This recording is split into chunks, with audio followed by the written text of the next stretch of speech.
What's up my mates of YouTube, my name is Aussie Marcel, and in today's video I'm going to be talking about 3 different types of fragrances you're going to want to avoid.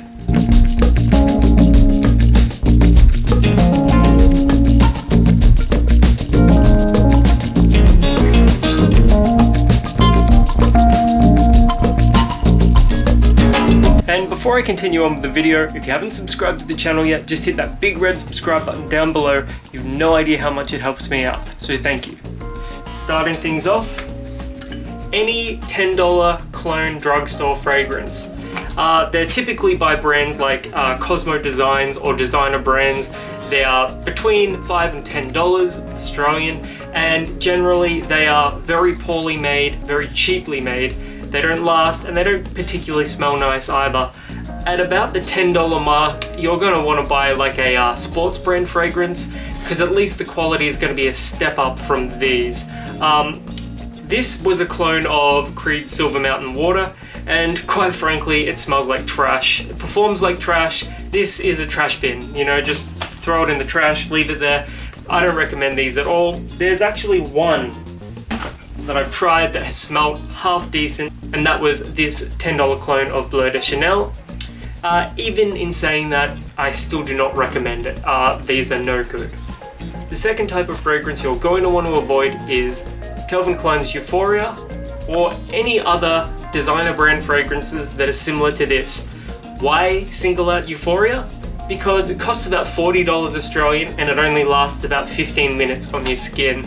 I remember really loving the way this smells when I first bought it, but it faded after about 15 minutes, so I thought, alright, here's what I'm gonna do. It's a weak fragrance, I can get away with like 10 sprays. So after I showered, I put about 15 sprays on my skin, and it still only lasted about 15 minutes, and it was no stronger either. It smells fantastic, but for the money, this is terrible value. It is absolutely abysmal value. Avoid these fragrances like the plague if you can help it. My recommendation perhaps is to try one of the flankers. So for Euphoria, I would recommend the Intense version. It smells similar, but it performs much better. I would also like to add that you will be paying more for the Intense versions of most of those fragrances, unless you can get them on clearance. And finally, you're going to want to avoid any fragrances that you're just not going to wear.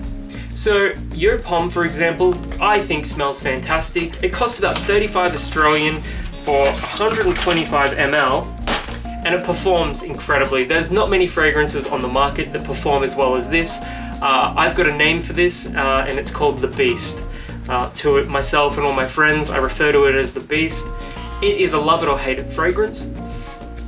I personally love it, but the reason why you're going to want to avoid something like that is if you're never going to wear it.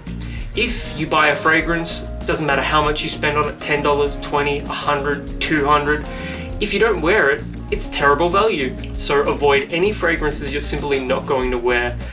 The reason why I've singled out Yo Pomme here is that most people I know buy a bottle of this, wear it once and then never wear it again. So $35 might not sound like much, but if you're never wearing it, like if you literally wear it once and then just sit it down and it stays there forever, it's terrible value. So avoid those fragrances as well.